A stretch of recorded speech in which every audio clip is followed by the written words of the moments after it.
29 March 2025 Shanidev তার রাশি পরিবর্তন করে যাচ্ছে মীন রাশিতে। আর চারিদিকে রব উঠে গেছে।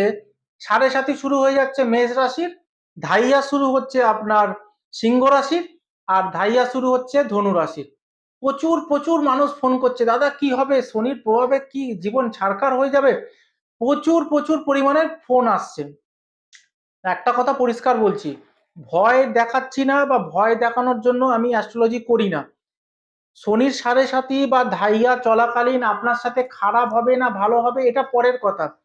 প্রথম কথা এটা যে আপনার চার্টের দশা অন্তদশা কি পজিশনে চলছে এখন, আপনার জন্মকালীন শনি কোথায় রয়েছে, আপনার আপনার চন্দ্রের অবস্থান কি ছিল, তার উপর সাড়ে সাতি বা ধাইয়ার এফেক্ট পড়বে।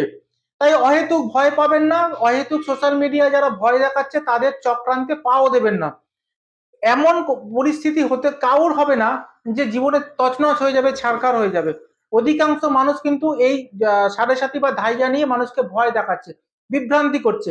তা ভয় করবেন না, বিভ্রান্তি হবেন না। এই নিয়ে ডিটেল ভিডিও আমি খুব শিগগিরই পাবলিশ করব আমার পেজের বা আমার সাইটের দিকে লক্ষ্য রাখুন, জানতে পারবেন।